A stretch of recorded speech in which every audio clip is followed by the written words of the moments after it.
Les volcans dominent l'horizon. Les rivières gelées serpentent à travers des vallées profondes. Et la toundra sans fin s'efface dans la brume.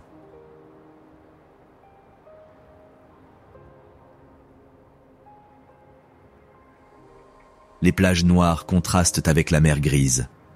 Les geysers brisent le silence de l'aube. Et les forêts naines résistent au vent arctique. Les falaises basaltiques défient les vagues. Les fumerolles tachent l'air de soufre. Et les lacs glaciaires reflètent le ciel de plomb.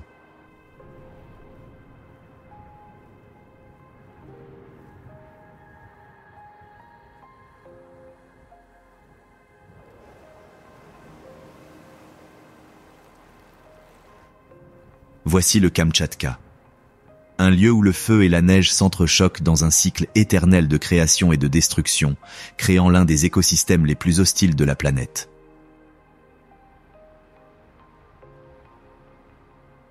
Sur cette péninsule majestueuse et pourtant redoutée, la nature se révèle dans une mosaïque de biomes jamais imaginés auparavant.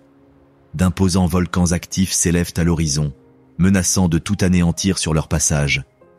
Les glaciers glacés envahissent les montagnes, révélant toute la rigueur de l'hiver.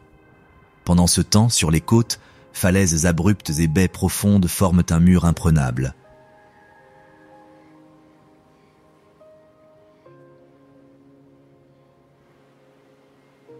Dans cette terre de contraste, où, vraisemblablement, dans des conditions aussi difficiles, il n'y a pas de place pour la vie, les espèces sauvages, dans un acte de rébellion et de défi, parviennent à prévaloir, défiant le statu quo.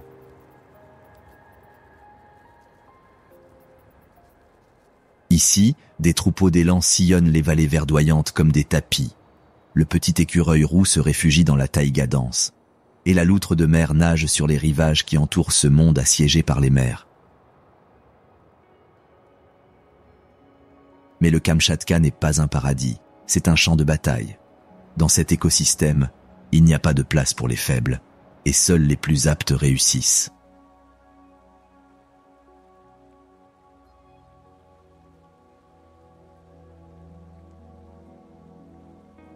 Des denses forêts boréales, une silhouette surgit, tel un tueur silencieux, prêt à s'approprier une nouvelle vie pour assouvir sa faim.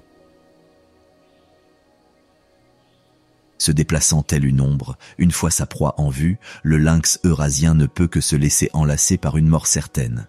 Mais même le féroce lynx ne peut résister à l'apparition du redoutable maître de tout cet écosystème. Sillonnant les rivières qui traversent l'imposante chaîne de montagnes, l'ours brun apparaît tel un monstre gigantesque capable de tout dévorer sur son passage. Un seul coup de ses énormes griffes et c'est fini.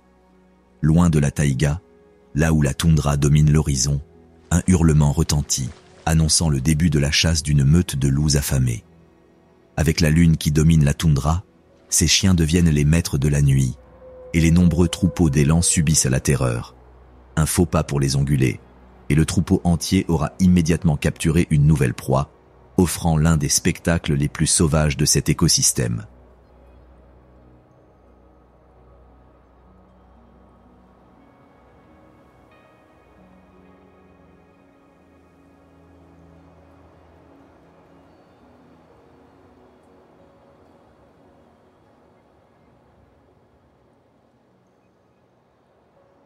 Située dans l'extrême-orient russe, entre la Sibérie riche en biodiversité et l'océan Pacifique, la péninsule du Kamtchatka couvre une superficie d'environ 470 000 km², soit environ 2 fois la superficie du Royaume-Uni.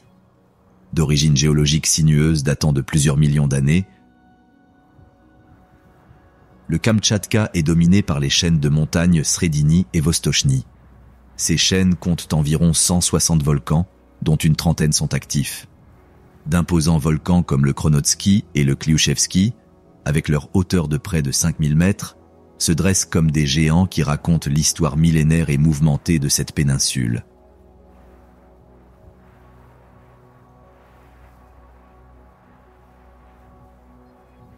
Sur les pentes de ces montagnes, compte tenu de leurs altitudes abyssales, les températures font des ravages, créant des mondes gelés. Avec plus de 400 glaciers, le Kamtchatka est l'une des régions qui abrite le plus grand nombre de ces biomes gelés sur la planète. En raison de son activité volcanique accrue, le Kamtchatka est le site d'innombrables phénomènes géothermiques, tels que des geysers, des fumerolles et des sources chaudes. Entre des parois montagneuses apparemment insurmontables, le fleuve Kamtchatka s'élève comme un puissant affluent, créant des vallées profondes et transportant un liquide vital vers ce monde meurtri, dominé par des rivières de lave. Les zones de la péninsule qui ne sont pas sous le joug des glaciers glacés ou des champs de lave ardentes sont couvertes par une toundra alpine pâle et, pour la plupart, par des forêts boréales luxuriantes. Ces biomes sont particulièrement sensibles aux maladies saisonnières, où bien sûr le long hiver russe, qui dure jusqu'à 6 mois, éclipse le reste des saisons.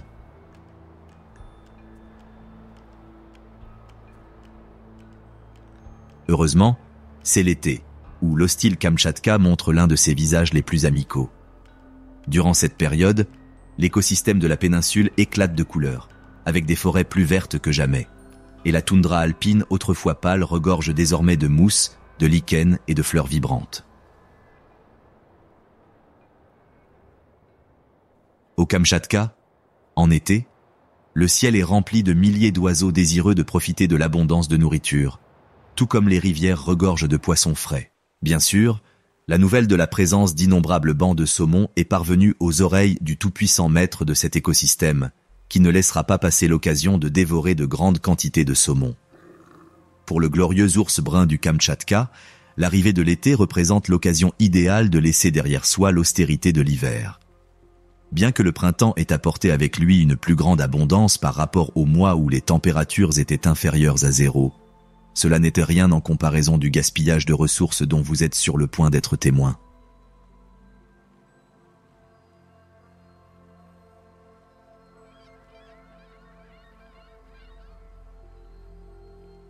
Alors que des millions de saumons remontent les rivières tumultueuses pour frayer, ce mammifère gigantesque sait exactement où aller pour s'assurer un bon repas.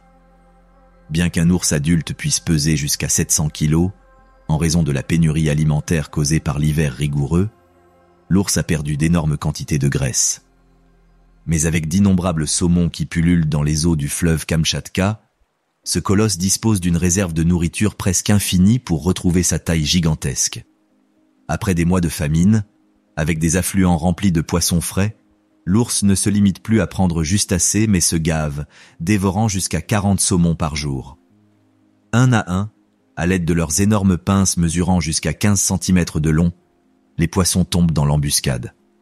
Souvent, en les attrapant dans l'eau ou en frappant des poissons sauteurs, ce pêcheur efficace parvient à se faire un festin copieux. Leur connaissance du terrain joue également un rôle crucial en cette période d'abondance de saumon, car certains ours bruns utilisent tout à leur avantage en se positionnant à des points stratégiques le long de la rivière, comme des rapides ou même des cascades. Les plus audacieux plongent même et ressortent de l'eau avec le poisson au milieu de leur redoutable morsure. Avec un seul saumon fournissant jusqu'à 5000 calories, ainsi que d'énormes quantités de matières grasses et de protéines, ce n'est qu'une question de temps avant que ce mammifère retrouve son physique d'avant l'hiver. Bien que les bancs infinis de saumon soient une source fiable de nourriture, en tant que véritable omnivore, l'imposant ours brun du Kamtchatka ne se limite pas à dévorer uniquement ses poissons nutritifs, étendant son appétit disproportionné à tous les niveaux de l'écosystème.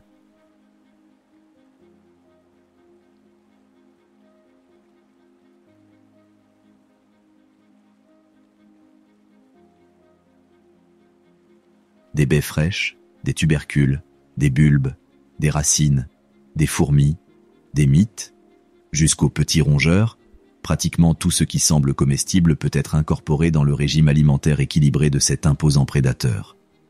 Bien sûr, avec une telle variété de proies disponibles, aucun grizzly sain d'esprit ne se régalerait de myrtilles, surtout lorsqu'il y a des carcasses de charognes fraîchement décomposées à proximité de son habitat.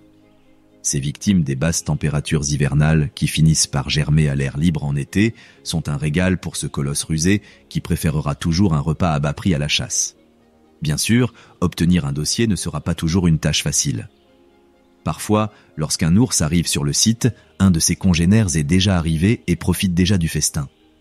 Malgré l'abondance de nourriture dont bénéficie l'écosystème, lorsque deux bêtes capricieuses comme celle-ci se rencontrent, rien de bon ne peut arriver. Et avec la tension qui règne dans l'air, une rencontre hostile est inévitable. Dans une dernière tentative pour éviter l'effusion de sang, les deux géants adoptent des poses d'intimidation impressionnantes, essayant de dissuader leur adversaire de céder à leur tentative de s'emparer de la carcasse. Dans ce rituel, le fait de soulever sa fourrure pour paraître plus grande, ainsi que le fait de battre le sol en arrachant la terre et les racines avec ses griffes, ne sont jamais absents. Les rugissements étouffés et les claquements de mâchoires, alors que les deux prétendants se déplacent en cercle pour s'évaluer, sont les dernières étapes avant ce qui pourrait être une rencontre mortelle. Bien que la plupart des conflits soient résolus par l'intimidation, le plus petit ours cédant généralement à un adversaire plus féroce, il arrive parfois, notamment lorsque deux bêtes de force et de taille comparables entrent en collision, que le combat dégénère en contact physique. Ici, alors que les deux ours bruns se tiennent debout sur leurs pattes arrière, un combat sanglant commence, dans lequel ils utilisent leurs longues griffes acérées pour infliger autant de dégâts que possible. Avec des coups de poing d'une force pouvant atteindre une tonne, chaque combattant cherche à mettre son adversaire hors du combat. Pousser et cogner les épaules vise également à déstabiliser l'adversaire. Une autre de ses armes est bien sûr sa puissante morsure, qui vise directement les oreilles, le cou et le dos. Une morsure au nez peut laisser des cicatrices à vie. Alors que les tensions s'intensifient, les ours déchaînent toute leur férocité et atteignant le point de non-retour, leurs griffes visent désormais la tête, sans rien à cacher, pour tenter de briser la mâchoire de leur adversaire. Les étreintes mortelles, bras dessus, bras dessous, ainsi que les morsures de pattes, sont d'autres formes d'hostilité que l'on peut voir sur scène, dans certaines des batailles les plus sanglantes que le Kamtchatka ait connues. L'issue, loin de la mort de l'un des ours, est généralement la reddition du combattant le plus blessé, qui tombe au sol en signe de soumission ou s'enfuit loin de l'arène de combat. Le vainqueur, grognant férocement, poursuit l'animal vaincu sur quelques mètres pour assurer sa fuite et prend immédiatement possession de sa récompense, dévorant la carcasse de ce qui semble être un ongulé. Après avoir dévoré une proie conséquente, l'ours se prépare à prendre un repos bien mérité. Alors qu'au printemps ils dorment jusqu'à 12 heures, avec le temps estival qui envahit chaque recoin, leur activité augmente considérablement, limitant leur sommeil à seulement environ 6 heures par jour et de courtes siestes ne dépassant pas 30 minutes. Souvent une zone de végétation dense, voire une dépression dans le sol remplie de quelques feuilles qu'il cueille lui-même, est un endroit plus que propice pour reprendre des forces. Lorsqu'il ne se repose pas ou n'est pas engagé dans une bataille acharnée avec une autre espèce pour une proie, ce mammifère gigantesque patrouille probablement son territoire, laissant ses marques et son odeur pour éloigner tout intrus potentiel.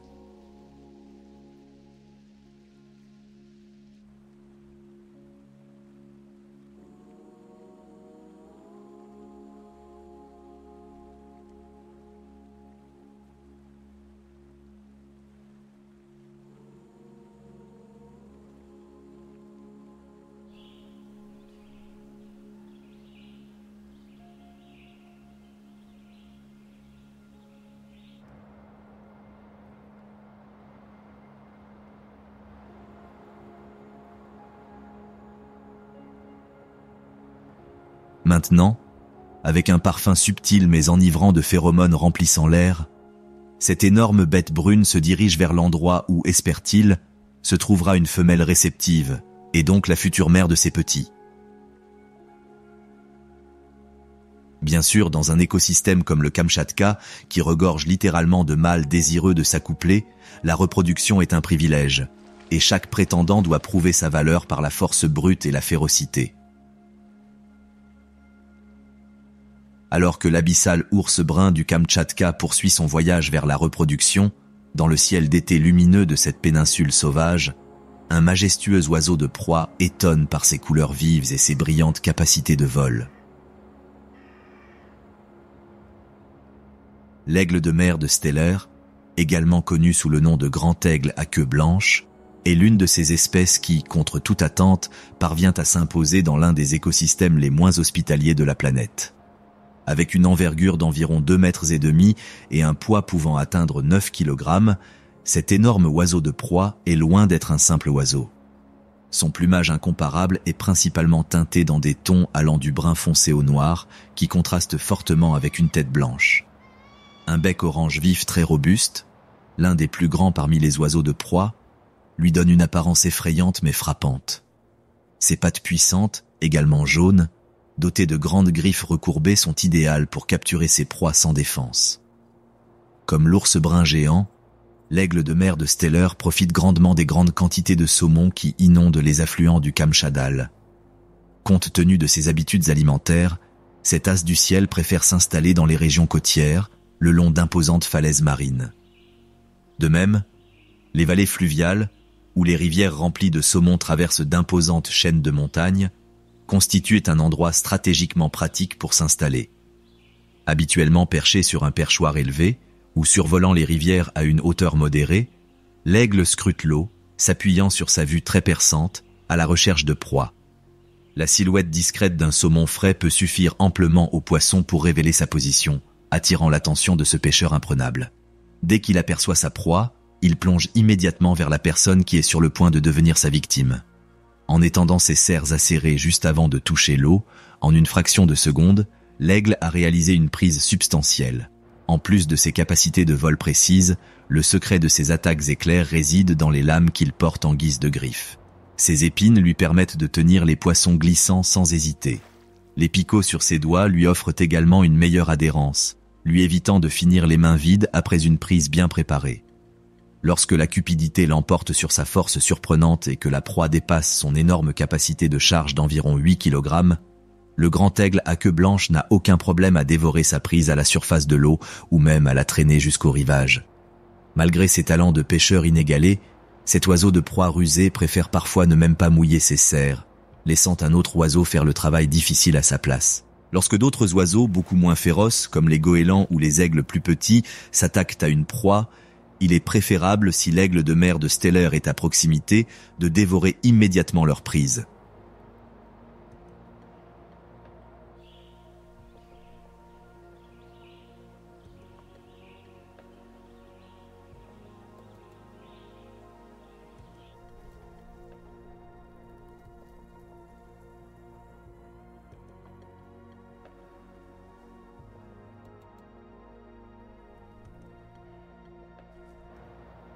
Sinon, dans une pure démonstration de kleptoparasitisme, l'oiseau de proie leur volera leur prise en se basant sur sa plus grande force physique. Même certains mammifères, comme les renards arctiques, peuvent voir l'aigle s'éloigner à l'horizon avec ce qui, il y a quelques instants, était le fruit de son dur labeur. Souvent, lorsqu'il n'attrape pas de saumon frais à la surface ou ne harcèle pas d'autres espèces jusqu'à ce qu'elles soient dépossédées de leur proie, le grand aigle à queue blanche se repose paisiblement perché sur un perchoir. Ce comportement de repos est crucial pour économiser de l'énergie et est également très pratique après avoir mangé un gros repas comme un poisson juteux. Un bon entretien de son plumage remarquable fait également partie du quotidien de cet oiseau de proie. En lissant patiemment ses plumes, il les maintient propres et exemptes de parasites, dans des conditions optimales pour le vol et l'isolation thermique. Alors que la vie des célibataires est relativement simple, profitant de la générosité du Créateur avec de vastes quantités de saumon nageant dans les eaux, pour les couples, l'été au Kamtchatka apporte avec lui les défis de la parentalité. Après l'accouplement, le couple monogame s'occupe efficacement des réparations de ce qui sera le foyer de leurs futurs aiglons durant leurs premiers mois de vie. Étant donné la taille impressionnante de ces oiseaux, on peut facilement deviner que leur nid ne sera pas particulièrement petit. En fait, avec un diamètre d'environ 2,5 mètres et un poids pouvant atteindre 500 kg, il s'agit du plus grand nid de toute la nature. Bien sûr, pour soutenir une telle structure, il faut un arbre robuste, capable d'abriter un complexe aussi volumineux. La couvée est généralement composée de 2 œufs, que les 2 parents couvent pendant environ 45 jours. Après cette période délicate, les petits poussins éclosent enfin et voient de leurs propres yeux l'écosystème sauvage du Kamtchatka. Les jeunes poussins nécessitent les soins rigoureux de leur partenaire pendant une longue période, jusqu'à ce qu'ils soient capables de se débrouiller seuls.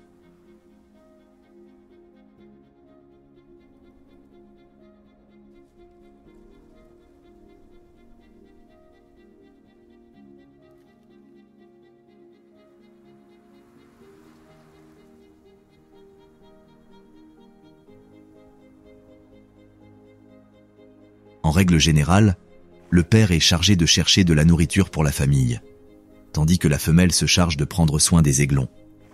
Bien que, compte tenu de leur taille et de leurs armes effrayantes que sont un bec robuste et des serres acérées, peu d'espèces envisageraient même d'approcher un pigargue de stellaire, les poussins n'inspirent pas la moindre trace de peur chez les prédateurs tels que les martres, les renards et les carcajous.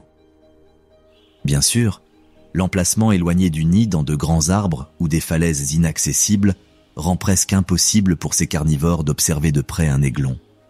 C'est le contraire pour certains oiseaux de proie qui pourraient envisager de dévorer l'un de ces juteux petits.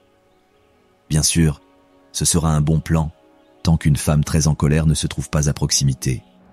La mère ne sera pas du tout contente qu'un intrus s'approche de ses poussins. Elle attaquera donc immédiatement, sans réfléchir à deux fois, tout envahisseur qui ose voir ses poussins comme une proie. Ce n'est qu'environ 80 jours plus tard que les jeunes oisillons seront capables de voler. Cependant, même après cela, le couple devra encore s'occuper de les nourrir, de les entraîner à la chasse et à d'autres techniques de survie. Après un an de naissance, c'est-à-dire lorsque la prochaine saison des amours arrive, les aigles, qui ne sont plus si petits, chercheront leur propre chemin, s'élevant loin du nid, sans regarder en arrière.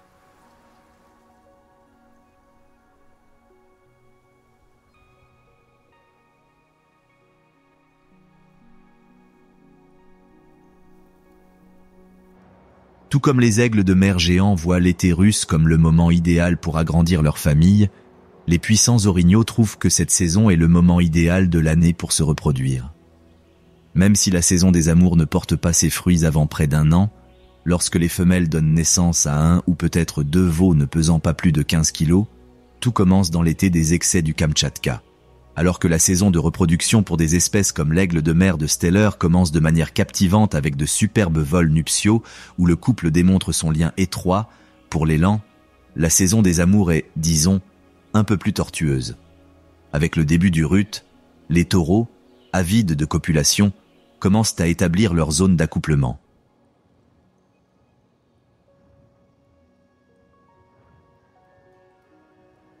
Ici, dès que le soleil se lève à l'horizon, ces étalons costauds émettent des grognements puissants qui peuvent parcourir jusqu'à 3 km dans n'importe quelle direction. Ces vocalisations tentent d'attirer les femelles réceptives vers elles, dans un dialecte complexe où plus le cri est grave, plus l'élan est attirant.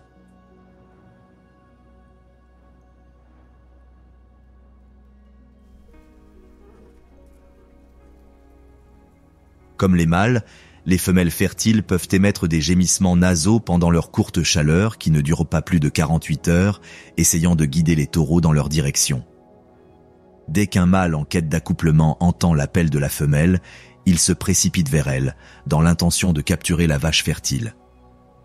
Souvent, à son arrivée, l'ongulé est désagréablement surpris de constater qu'un autre prétendant a pris les devants et a commencé son rituel de cour avec la femelle qu'il prétend lui appartenir.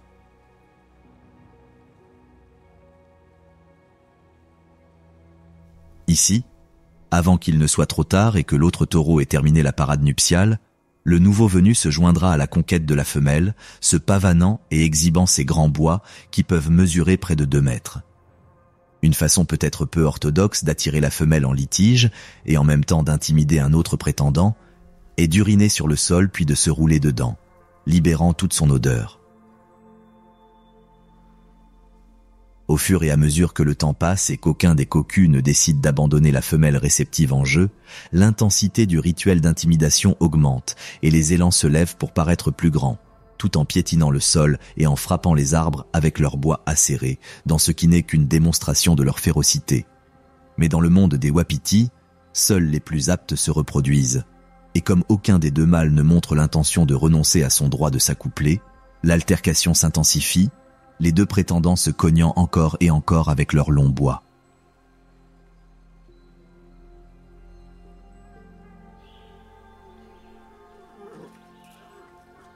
En poussant avec une force énorme, le but est de déséquilibrer l'adversaire, en brisant sa posture. Bien que cet affrontement entre deux énormes bêtes pesant jusqu'à 700 kg semble être l'un des duels les plus impitoyables de toute la faune du Kamtchatka, la vérité est que ces combats sont hautement ritualisés. Chaque mâle, au lieu d'essayer d'épuiser son adversaire, se concentrant sur le soumettre afin de remporter le prix d'une vache fertile. Malgré cela, dans de nombreux duels, les bois sont brisés et l'un des ongulés peut accidentellement se retrouver empalé par l'autre, provoquant une blessure mortelle. Même si un élan vaincu ne souffre souvent que de blessures mineures dues à l'épuisement, il peut être plus que réceptif aux innombrables prédateurs qui errent dans ses environs. Alors que le malheureux élan vaincu doit faire face à ses blessures et à une profonde fatigue, le vainqueur s'empresse d'accomplir son œuvre dans une copulation qui ne dure généralement pas plus d'1 minute.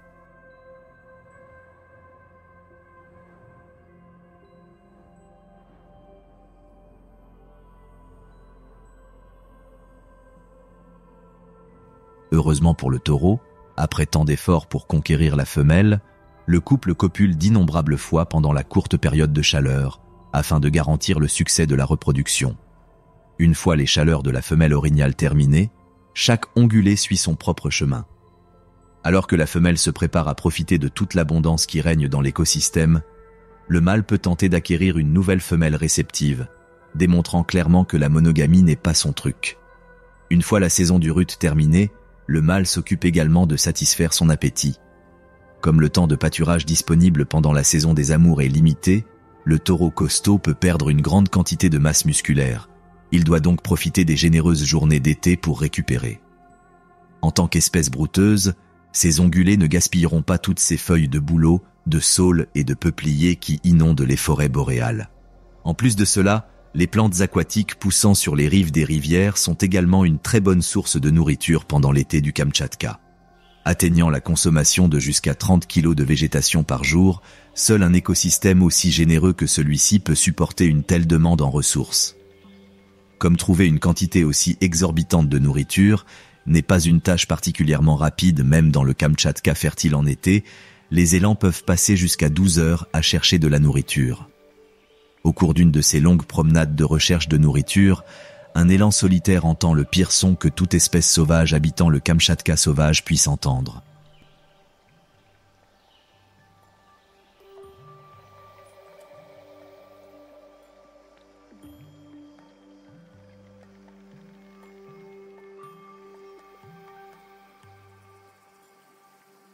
Le hurlement d'un loup gris féroce résonne à l'horizon.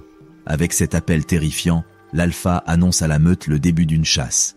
Avec un rugissement aussi effrayant, l'ongulé tente de fuir, mais face à toute une meute de chasseurs redoutables, toute tentative d'évasion est tout simplement inutile.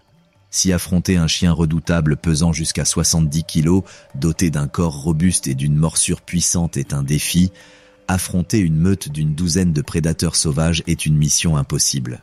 Menée par un alpha rusé qui planifie chaque mouvement au cours de la chasse, la meute avance comme une unité coordonnée, fermant toute possibilité de fuite pour l'herbivore. Bien que les proies et les prédateurs courent à des vitesses comparables, la charge du chien n'est pas basée sur la vitesse mais plutôt sur une poursuite épuisante sur des kilomètres qui finit par épuiser l'élan, le transformant en proie à la fatigue. Utilisant le terrain à leur avantage, les chasseurs parviennent à encercler l'herbivore, petit à petit, le conduisant à sa mort.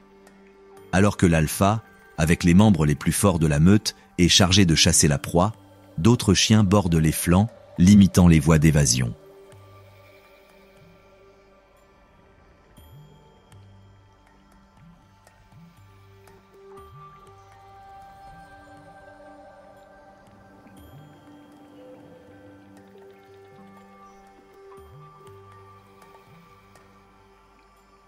Après avoir parcouru de vastes distances à travers la forêt sur des pattes tremblantes, le cerf succombe inévitablement à l'épuisement et presque instantanément, les canidés arrivent pour mettre fin à son agonie, réussissant au passage à saisir une proie colossale pesant près de 700 kg.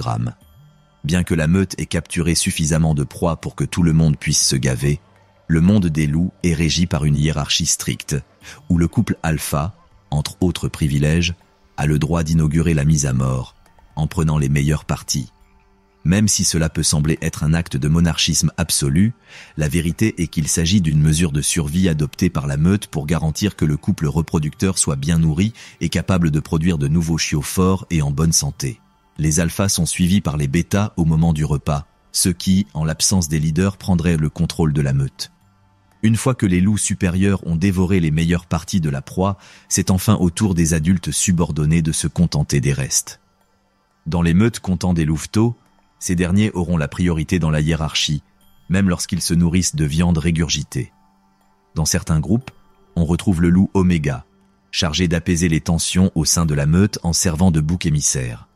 Si son rôle est crucial pour l'harmonie et la subsistance de la meute, son statut social défavorisé le place en dernier dans le partage des proies.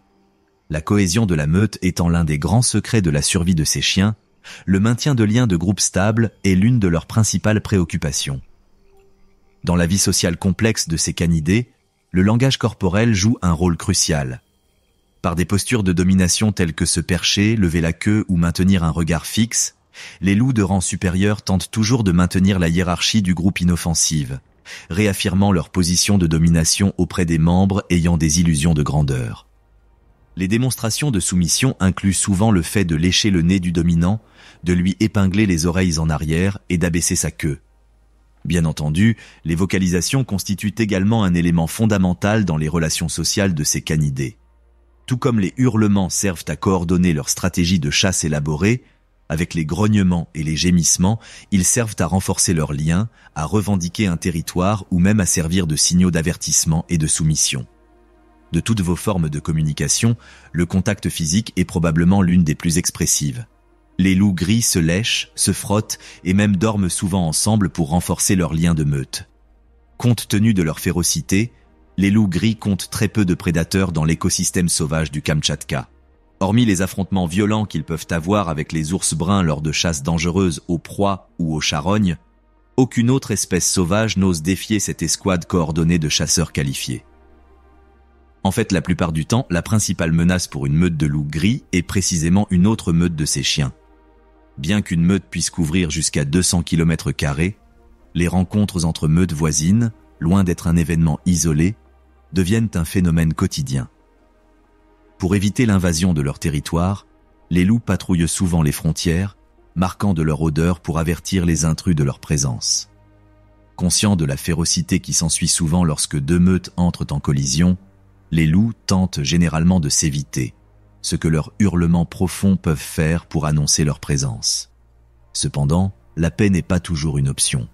Lorsqu'une zone aux ressources abondantes est envahie par une meute rivale, les loups résidents iront immédiatement défendre ce qui leur appartient.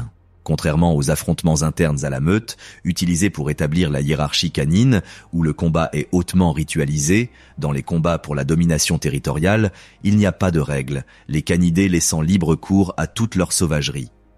Lorsqu'ils trouvent des intrus dans leur domaine, la meute résidente tentera de contrôler l'invasion en réagissant avec force. Lorsqu'ils rencontrent des envahisseurs, les défenseurs adoptent des postures dominantes, dressant leur fourrure pour paraître plus grands, grognant et montrant leurs dents acérées dans une attitude 100% menaçante. Dans ce premier affrontement entre meutes, le nombre de loups est un facteur déterminant. Un seul loup de plus peut faire une grande différence, faisant que la plus petite meute n'envisage même pas d'attaquer. La présence de chiens adultes dotés d'une grande expérience du combat constitue également un avantage indéniable, car ces vétérans se comportent souvent de manière optimale lors d'affrontements sanglants.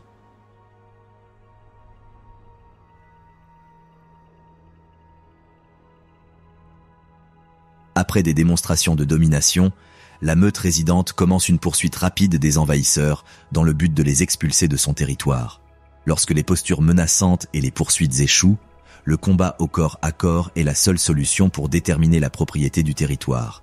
Ici, les canidés se regroupent par paires et une bataille féroce s'ensuit où des morsures dévastatrices infligent de graves blessures à la tête, au cou, aux pattes et aux flancs.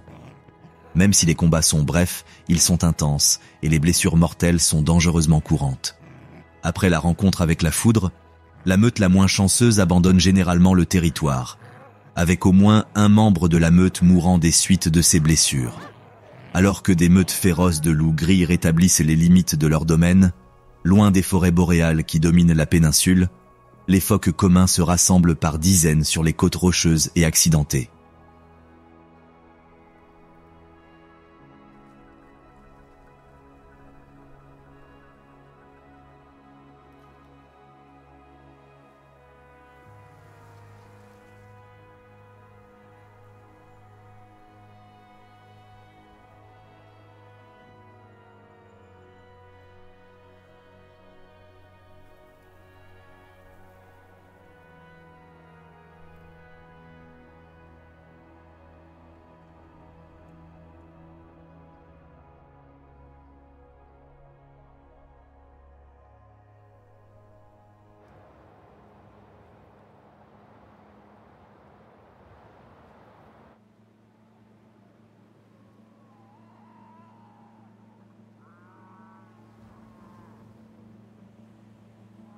Pesant jusqu'à 150 kg et mesurant près de 2 mètres de long, ces mammifères marins géants sont les gardiens des côtes du Kamtchatka.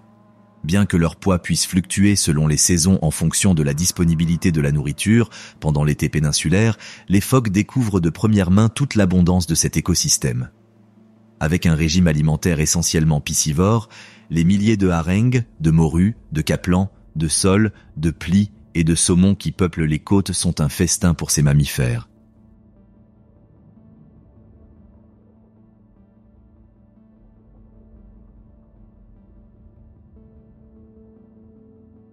Lorsque leur estomac commence à gargouiller, les phoques n'hésitent pas et plongent dans les eaux sombres du Pacifique. Dans ces images, les pinnipèdes démontrent leur prodigieuse capacité de nage. Son corps robuste en forme de torpille, doté de 4 nageoires courtes et palmées, est idéal pour glisser sur les eaux avec une agilité étonnante. Bien qu'ils nagent généralement à une quinzaine de kilomètres par heure, lorsque la situation est urgente, ils sont capables d'atteindre des vitesses surprenantes allant jusqu'à 35 km par heure en de courtes rafales. Ses grands yeux sombres lui permettent également de voir avec une acuité surprenante, même à très faible profondeur, où la lumière du soleil n'est plus qu'un mythe. Sa construction robuste, combinée à des compétences sous-marines enviables, lui permet de plonger jusqu'à 500 mètres sous la surface et de tenir jusqu'à 20 minutes sans avoir besoin de respirer. Littéralement comme un poisson dans l'eau, le phoque commun n'a aucun mal à attraper d'innombrables poissons, un seul spécimen dévorant jusqu'à 7 kilos par jour. Bien sûr, pour enfoncer ses dents acérées dans le poisson frais, il doit d'abord les trouver, ce à quoi ses moustaches sensibles sont essentielles. Détectant le moindre mouvement d'une proie à quelques dizaines de mètres près, le mammifère est capable de la localiser, même lorsque sa vue perçante ne lui est d'aucune utilité. Dès qu'il aperçoit un banc de poissons juteux, ou peut-être un crustacé frais, le phoque plonge directement sur eux, montrant toutes ses compétences sous-marines. Grâce à ses dents très acérées, le pinnipède capture de gros poissons d'une seule bouchée lors d'une attaque rapide. Le chasseur expérimenté peut ainsi les capturer sans risquer de les voir glisser et finir bredouille. Après avoir été capturé, le phoque avale sa prise fraîche entière, sans avoir à la mâcher.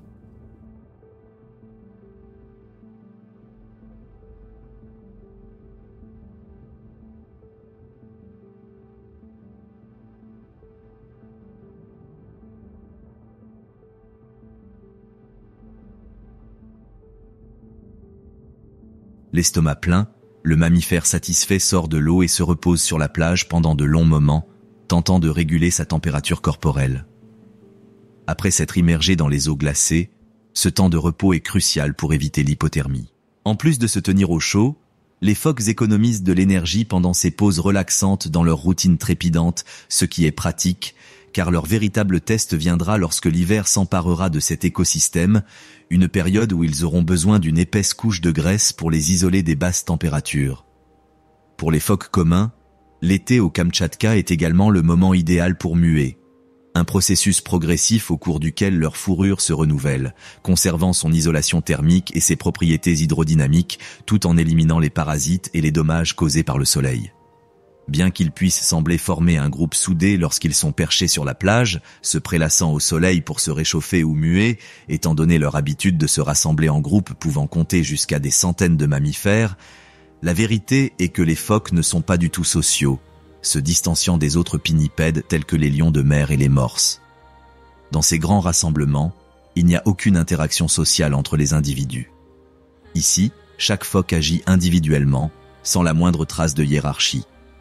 Contrairement aux autres mammifères marins, pendant la saison de reproduction, qui a également lieu pendant l'été abondant au Kamtchatka, les phoques communs effectuent une parade nuptiale sous-marine au cours de laquelle les mâles effectuent des parades aquatiques, nageant selon des schémas spécifiques ou même suivent les femelles, essayant d'attirer leur attention. Dans la parade nuptiale sous-marine de ces mammifères, la clé est la patience, car un mâle peut suivre une femelle pendant plusieurs jours, repoussant les autres prétendants et essayant de convaincre la femelle de s'accoupler. En récompense de sa persévérance, la femelle peut finir par céder au charme du mâle, lui donner ce qu'elle désire et s'ouvrir à une copulation sous-marine qui peut durer une trentaine de minutes. Ce n'est qu'après environ 11 mois qu'un petit veau finira par naître tout près des plages où il a été conçu. Bien sûr, l'été du Kamtchatka pour les phoques communs ne se résume pas seulement à la reproduction et à une nourriture sans fin.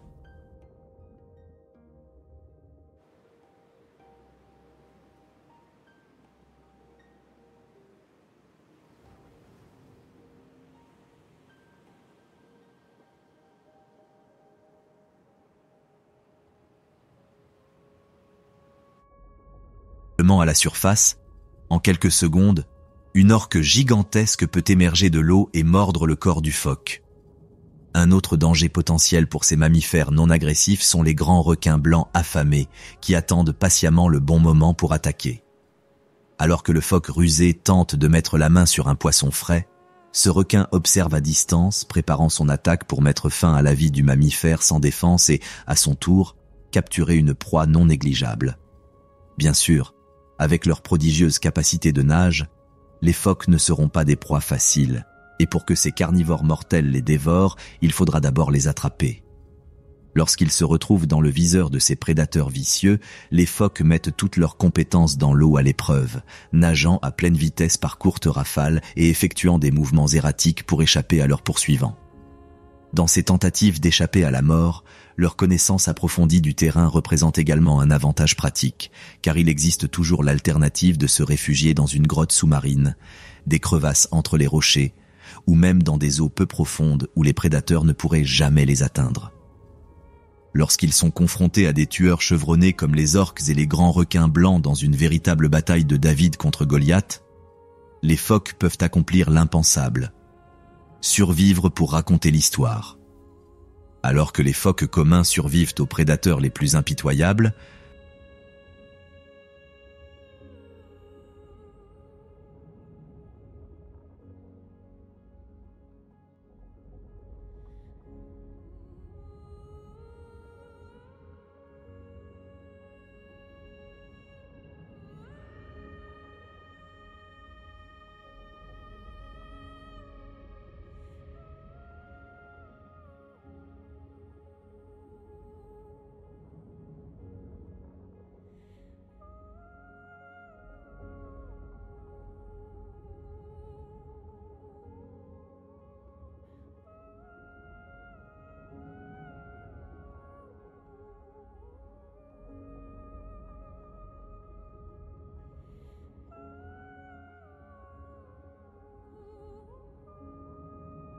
de l'autre côté de la péninsule, traversant les imposantes chaînes de montagnes et les zones les plus épaisses des forêts boréales, à la frontière de la taïga et de la vaste toundra, le carcajou audacieux apparaît parmi la végétation. Avec sa fourrure longue, dense et brun foncé, le gulo-gulo est l'une des espèces sauvages qui dominent l'écosystème du Kamtchatka. Bien qu'il soit relativement petit, mesurant environ 1 mètre et pesant à peine 25 kilos, ce mammifère compense son manque de taille par une férocité exacerbée. Le carcajou est largement reconnu pour sa capacité à combattre des animaux plus gros et à en sortir finalement victorieux.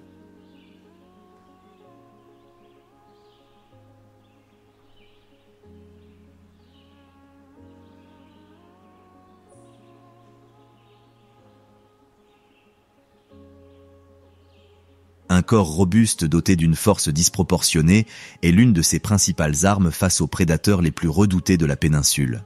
Bien sûr, ses grandes pattes couronnées de griffes semi-rétractables très acérées, ainsi qu'une mâchoire puissante capable de broyer les os, font du carcajou l'une des espèces sauvages les plus redoutées de ce royaume volcanique. Étant donné sa réputation bien connue de férocité, très peu d'espèces voudraient se mettre en travers du chemin de ce mammifère tout sauf pacifique. Seuls des poids lourds comme les puissants ours bruns ou les grandes meutes de loups gris pouvaient sortir victorieux d'une rencontre hostile avec le gulo-gulo.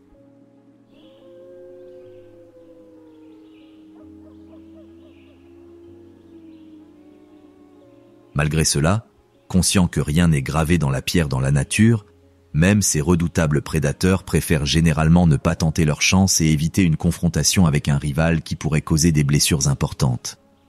Alors qu'une grande meute de canidés peut effrayer un carcajou et l'éloigner d'une carcasse, lorsqu'un loup solitaire rencontre cette mangouste robuste, les choses ne se passent pas aussi bien pour le canidé. L'agressivité débridée du carcajou, combinée à un courage sans limite, fait qu'au cours de ces rencontres, il déchaîne toute la violence dont il est capable d'infliger. Rien qu'en voyant ses dents acérées accompagnées d'un ensemble de lames tranchantes qui font office de griffes, le loup sait qu'il a des ennuis. La fourrure longue et épaisse de ce mustélidé trapu est une autre de ses adaptations au combat rapproché.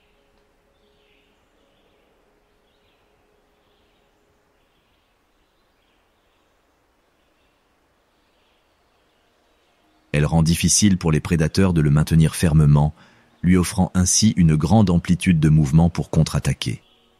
Cela garantit que peu importe le nombre de morsures que le loup est capable d'infliger, le féroce carcajou restera presque toujours indemne et attaquera avec une agressivité disproportionnée.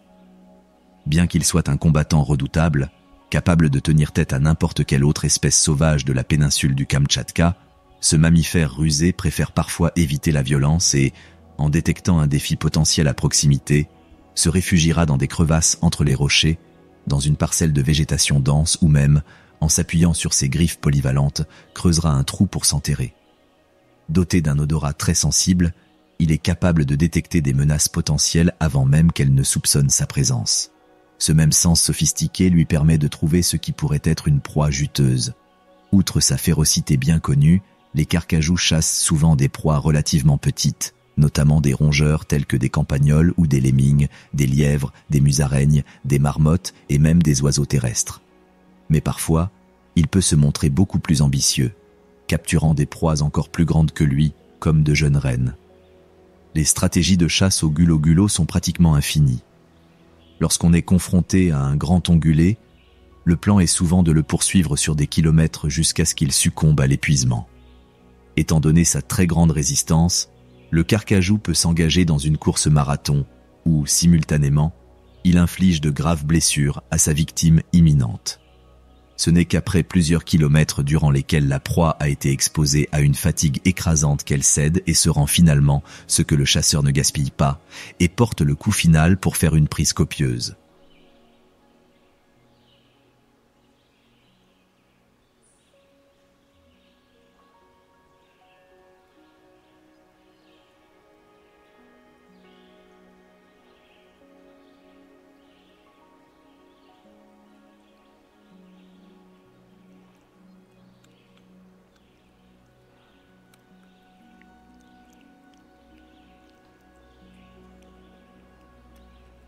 Lorsqu'il s'agit de proies de petite et moyenne taille, leur tendre une embuscade sur les sentiers qu'elles empruntent fréquemment est une stratégie infaillible. Caché parmi la végétation, au moment précis, le carcajou, d'un coup de patte, s'enfuit avec une succulente prise. En plus de leur permettre de porter des coups puissants, leurs griffes sont extrêmement polyvalentes pour leurs habitudes de chasse. Elles sont d'une grande aide pour creuser le sol afin de piller les terriers des rongeurs, ainsi que lorsqu'un nid perché dans un arbre abrite quelques œufs riches en protéines.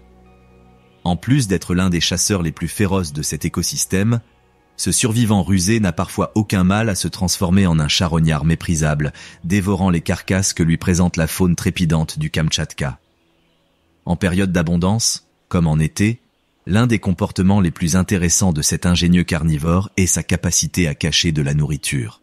Qu'elle soit nichée parmi les rochers ou cachée dans une végétation dense, stocker des proies est toujours une bonne idée lorsque l'on vit dans un endroit où les sources de nourriture peuvent être imprévisibles. Comme tout ne peut pas être une question de chasse et d'affrontement avec des prédateurs hostiles, de temps en temps, le gulo-gulo aime mener une vie tranquille. Qu'il s'agisse de parcourir le territoire pour protéger leur domaine des envahisseurs ou simplement de se blottir dans une grotte confortable, ces tâches complètent la routine hostile du mustélidé. Tout comme le carcajou capricieux, une autre espèce sauvage ayant l'habitude de stocker de la nourriture pour l'arrivée de l'austérité hivernale est le petit écureuil roux. Pesant environ 300 grammes et ne mesurant pas plus de 24 cm sans compter la queue, ce rongeur compact est probablement l'un des plus petits résidents de toute la péninsule. Mais il ne faut pas se laisser tromper par sa petite taille, car ce qui lui manque en taille, il le compense en ruse. Comme son apparence, caractérisée par une fourrure brun rougeâtre frappante, une longue queue touffue et des oreilles pointues, n'inspire pas vraiment peur, l'écureuil assure sa survie grâce à une planification minutieuse. Conscient que les bienfaits de l'été ne dureront pas éternellement, ce rongeur prudent, en plus de dévorer de grandes quantités de nourriture, se prépare à endurer l'austérité de l'hiver en construisant un garde-manger bien approvisionné.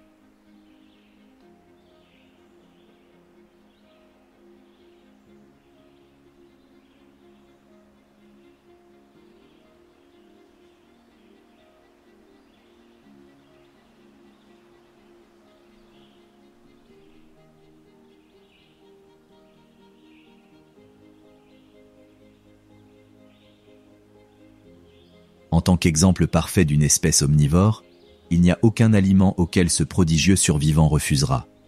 Les graines, les baies, les noix, les champignons, les bourgeons, les fleurs, les insectes, les œufs d'oiseaux et même les poussins tendres peuvent tous être facilement incorporés dans leur régime alimentaire très varié.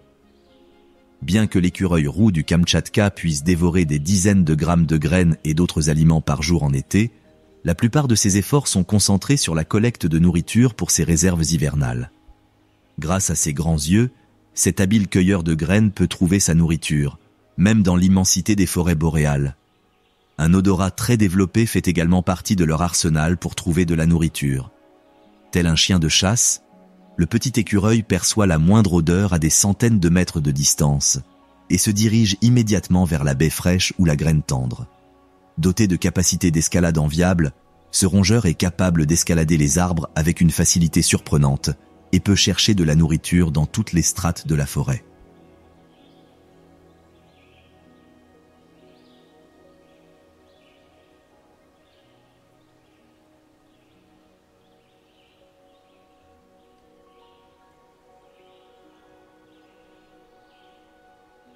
Au cours de leur longue promenade de recherche de nourriture, chaque pousse, graine ou fruit qu'ils trouvent est instantanément stocké dans leur poche spacieuse, une sorte de sac qu'ils ont sur leurs joues.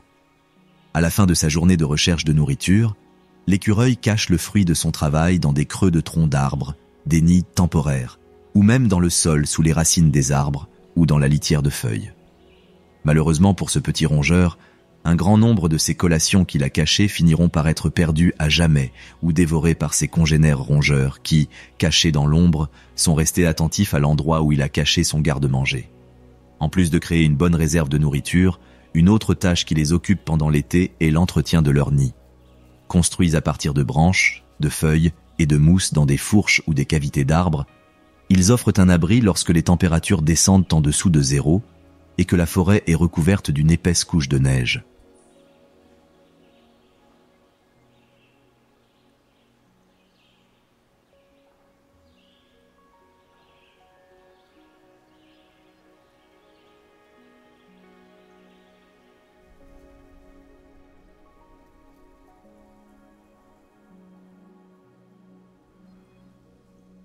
Bien sûr, qu'elle soit à la recherche de nourriture ou occupée à rénover sa maison, le petit rongeur est toujours attentif à son environnement, sachant très bien que la liste des prédateurs désireux de dévorer sa chair tendre est presque infinie.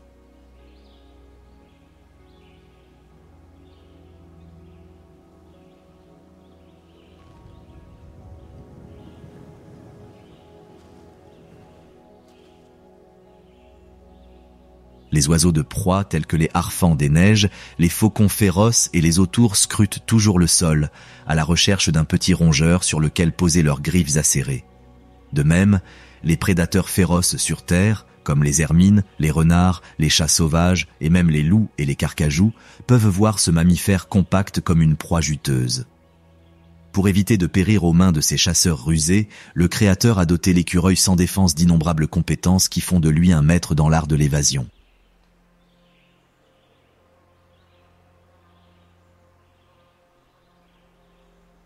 Même au cœur des terrains accidentés des forêts boréales, l'écureuil roux se déplace avec une agilité impressionnante.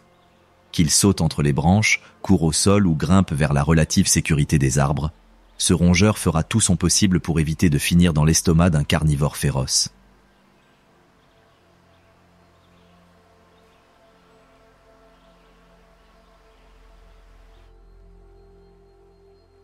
Pour détecter suffisamment tôt toute menace potentielle, le petit mammifère surveille toujours son périmètre, attentif à tout ce qui pourrait même ressembler à un signe de danger.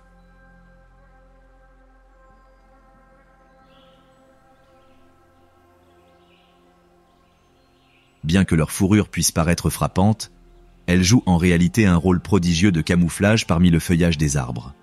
Souvent, lorsqu'ils aperçoivent un prédateur à proximité, leur première ligne de défense consiste à rester immobile, essayant de passer inaperçu.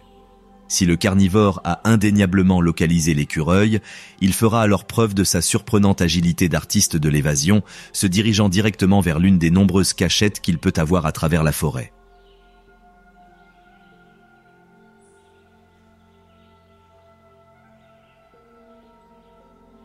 Bien qu'ils ne soient pas du tout sociaux, vivant en complète solitude sauf pendant la saison de reproduction, lorsqu'ils sont assiégés par un prédateur, ils peuvent émettre des cris puissants pour tenter d'alerter leur père, afin qu'ils puissent également se mettre à couvert, dans un comportement qui sert également à montrer au prédateur qu'il a été détecté et qu'il a perdu l'élément de surprise.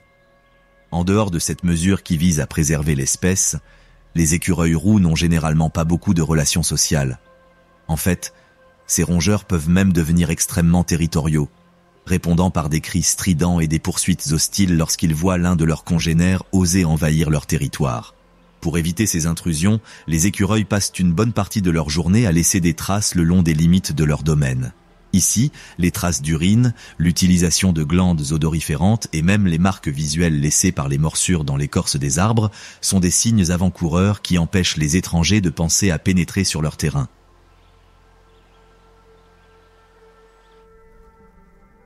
Comme l'écureuil roux, une autre espèce sauvage du Kamtchatka qui sait trop bien ce que signifie avoir des prédateurs vicieux à ses trousses, il vit sur les côtes accidentées, là où les eaux du Pacifique s'écrasent de toute leur force contre les falaises rocheuses.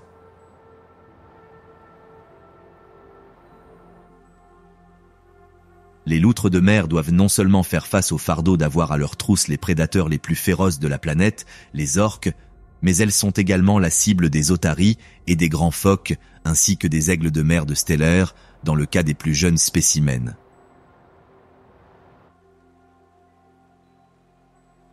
Mais, pesant jusqu'à 45 kg et mesurant jusqu'à 1,50 m chez les mâles les plus robustes, ces mammifères marins prouvent qu'ils ne sont pas de simples proies, se faisant une place dans cet écosystème impitoyable. Avec un corps long et profilé et de grandes pattes arrière palmées, les loutres de mer se déplacent dans l'eau avec une agilité enviable. Étant de prodigieux nageurs, ils peuvent distancer même les chasseurs sous-marins les plus acharnés, nageant à grande vitesse et effectuant des virages serrés qui déroutent leurs poursuivants. Contrairement aux phoques solitaires, qui ont tendance à nager seuls, les loutres de mer ont tendance à se rassembler en grands groupes appelés radeaux, où se rassemblent de quelques dizaines à plusieurs centaines d'individus du même sexe. Ces nombreux rassemblements permettent aux mammifères de se réfugier dans la taille du groupe, où des centaines d'yeux voient mieux que deux. En voyant la présence d'une nageoire terrifiante à l'horizon, les loutres de mer démontrent leur talent de nageuse et s'échappent rapidement. Avec d'innombrables loutres nageant de manière erratique, elles parviennent à faire des ravages sur le prédateur, réussissant souvent à s'échapper indemnes. Souvent, la destination de ces retraites rapides est une forêt dense de varechs, où la visibilité est limitée, et les loutres parviennent à échapper à ce qui serait autrement une mort certaine.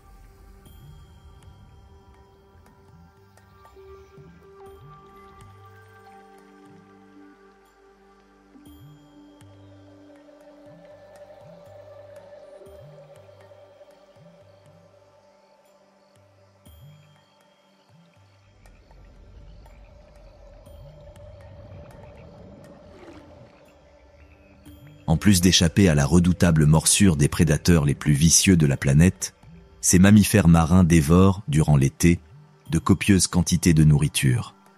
Dépourvus d'une couche de graisse, les loutres de mer doivent maintenir un métabolisme très rapide afin de conserver leur chaleur corporelle. Cela se traduit par un appétit excessif, chaque mammifère consommant jusqu'à un tiers de son poids corporel en nourriture par jour, ce qui représente environ 15 kg de nourriture.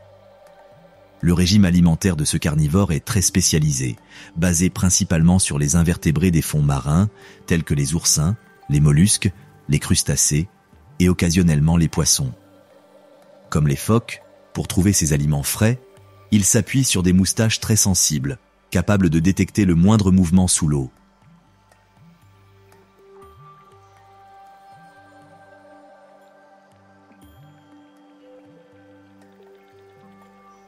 Un œil vif est également complété par des pattes avant très agiles, capables de manipuler les proies avec une grande subtilité. Lors de leur promenade sur les fonds marins, où ils plongent jusqu'à 60 mètres de profondeur, les replis de peau lâches sous leurs pattes arrière servent de poche pour les collations fraîches qu'ils rencontrent. Après plusieurs minutes immergées, les loutres émergent à la surface et commencent à nager paisiblement sur le dos, tout en dévorant les trésors frais qu'elles ont acquis après leur voyage dans les profondeurs. Ici, ces mammifères marins démontrent l'un de leurs comportements les plus particuliers, en utilisant des outils tels que des pierres pour ouvrir des coquillages ou des crustacés.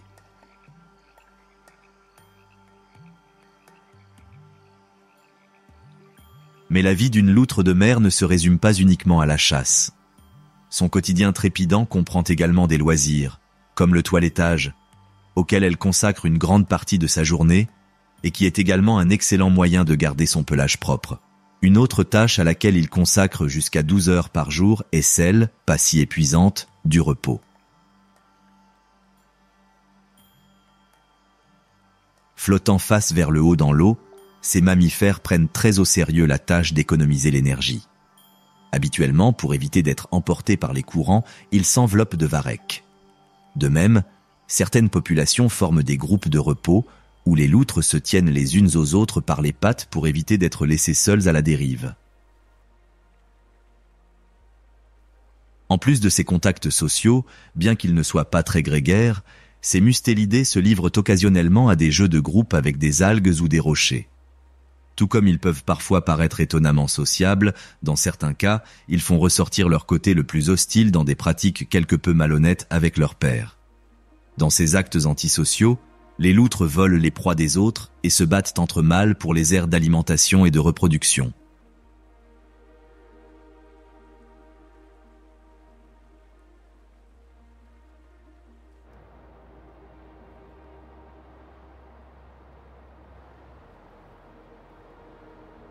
De retour sur la terre ferme, passant des eaux agitées du Pacifique à la taïga dense,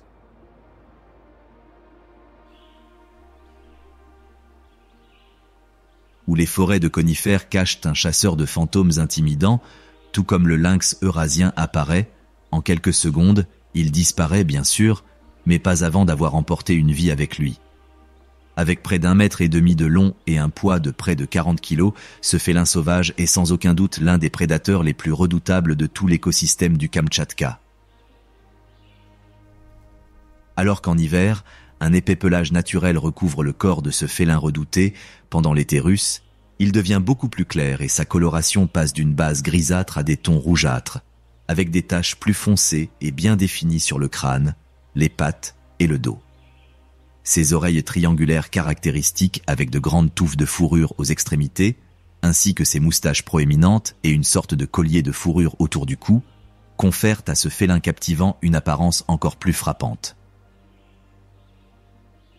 Cependant, aussi attrayant soit-il, le lynx est l'une des espèces les plus vicieuses de cette péninsule riche en biodiversité. Étant un carnivore strict, pour le lynx, il n'y a pas d'autre moyen de satisfaire son appétit que d'éviscérer une proie sans défense.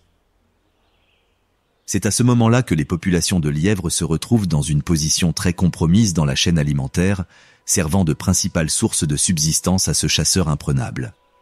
Lorsque les lièvres se font rares en raison de leur très forte demande en tant que proie, ce prédateur n'hésite pas à élargir son régime alimentaire pour inclure des ongulés de petite et moyenne taille, comme les chevreuils, les veaux de Rennes ou les mouflons des neiges.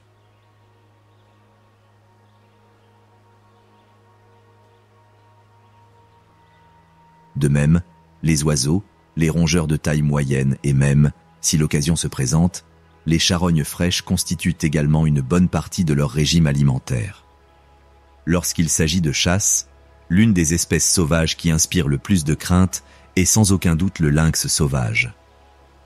Avec une stratégie de chasse basée sur la traque, ce prédateur calme et froid est capable d'observer attentivement sa proie pendant des heures, jusqu'à ce qu'il voie l'opportunité de lancer enfin son attaque. Tout comme sa démarche furtive, se déplaçant à travers une végétation dense sans révéler sa position, est un réel avantage lors de la chasse. Ses sens très sensibles de la vue et de l'ouïe l'aident à localiser ses proies, à percevoir des mouvements très subtils et à écouter des sons discrets à très longue distance. Possédant des capacités de chasse naturelles, une fois que le lynx a les yeux rivés sur sa proie, il ne peut pas faire grand-chose pour éviter d'être dévoré. Son camouflage avancé, stratégiquement teinté aux couleurs estivales, lui permet de disparaître littéralement dans le paysage.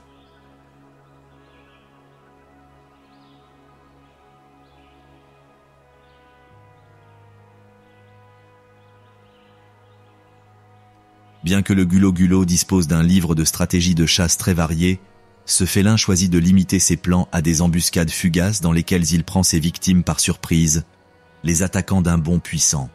Une fois sur sa proie, il utilise ses griffes acérées pour la frapper, ce qui, chez les rongeurs et les lièvres, peut même lui arracher la vie.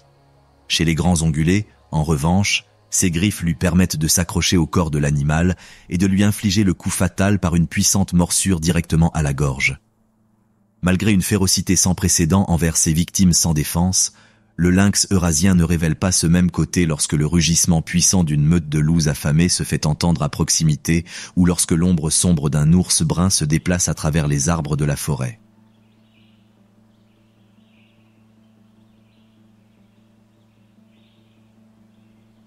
En règle générale, le point de friction qui déclenche une rencontre entre ces prédateurs peut être une bagarre pour une carcasse, quelque chose qui représente un festin pour ces carnivores, même au milieu de l'été abondant du Kamtchatka.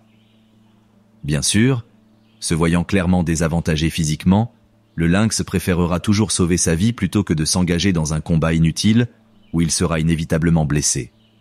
Ainsi, dès qu'il détecte le moindre signe d'un prédateur redoutable, il compte sur sa furtivité inégalée pour disparaître. Bien sûr, l'alternative de disparaître dans la végétation n'est pas toujours envisageable, donc parfois les situations désespérées appellent des mesures désespérées, et le félin doit s'engager dans un duel à mort avec une meute coordonnée de loups ou affronter le prédateur tout-puissant de cet écosystème, l'ours brun. Contre les deux adversaires, la stratégie est simple. Résister aux attaques de l'adversaire et, dès que vous voyez la moindre possibilité de fuite, fuir.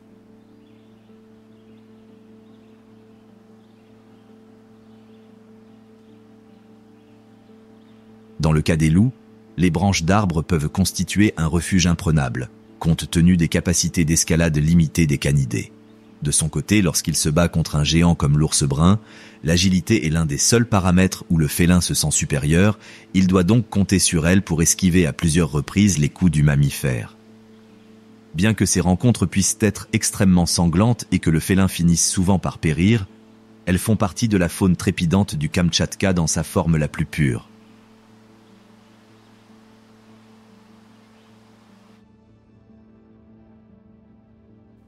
Malheureusement, loin d'être la proie de meutes de loups habiles ou du flamboyant ours brun, des dizaines de lynx sont chaque année victimes de braconniers, qui se chargent de la tâche impitoyable de tuer ces félins majestueux pour leur fourrure. Pour certains peuples autochtones voisins, comme les Koryaks, la chasse aux lynx fait même partie de leur culture ancestrale, où des espèces comme les phoques et même l'ours brun géant en subissent également les conséquences. Même cet étonnant mammifère n'est pas épargné par les répercussions des activités humaines dans le Kamtchatka isolé. Comme le féroce lynx, cette bête colossale est traquée par des chasseurs impitoyables qui ne voient en elle qu'une peau. Avec l'essor du marché noir des parties d'animaux en Russie et en Chine, la persécution de cette espèce devient de plus en plus intense. La vésicule biliaire d'un ours pouvant coûter jusqu'à $20 000,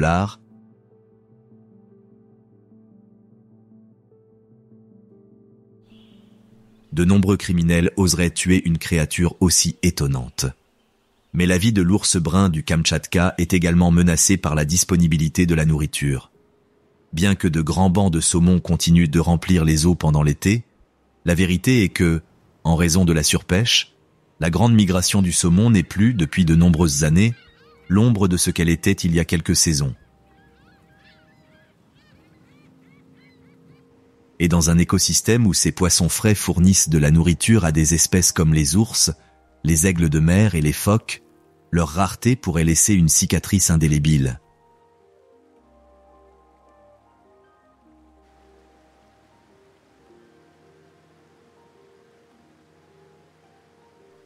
Étant donné les vastes quantités de ressources minérales présentes dans la région, les eaux côtières du Kamtchatka sont souvent inondées de tonnes de déchets miniers, qui peuvent nuire à la vie marine.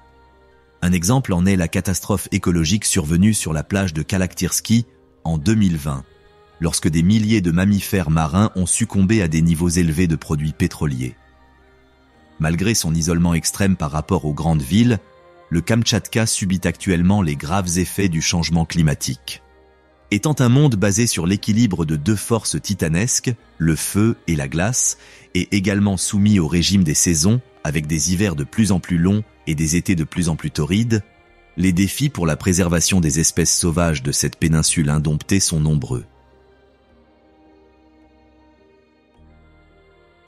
Avec l'intensification des sécheresses, des zones autrefois recouvertes de glace permanente ont désormais été complètement consumées, créant une nouvelle réalité pour une vaste gamme de biomes. De même, avec des températures moyennes qui augmentent chaque année, les incendies de forêt deviennent plus fréquents, ravageant de vastes étendues de la taïga et coûtant la vie à des milliers d'espèces animales. Cependant, la résilience de ces espèces, ainsi que leur capacité à survivre dans l'un des écosystèmes les plus hostiles, mais aussi les plus fascinants, de la planète, devrait nous motiver à œuvrer pour un Kamtchatka vierge, indompté et sauvage.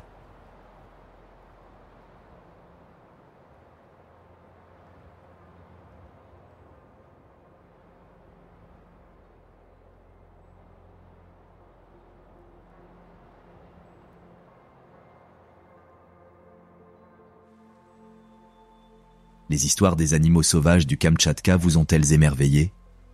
N'hésitez pas à nous aimer et à laisser un commentaire ci-dessous pour nous indiquer les espèces sauvages qui vous ont le plus impressionné. N'oubliez pas, pour rester au courant de nos dernières mises à jour, vous pouvez cliquer sur le bouton d'abonnement et la cloche de notification pour rester au courant de nos nouvelles vidéos. Si vous souhaitez nous aider à grandir et à partager avec vos amis la faune magique de ce monde volcanique isolé, vous pouvez partager la vidéo avec vos proches.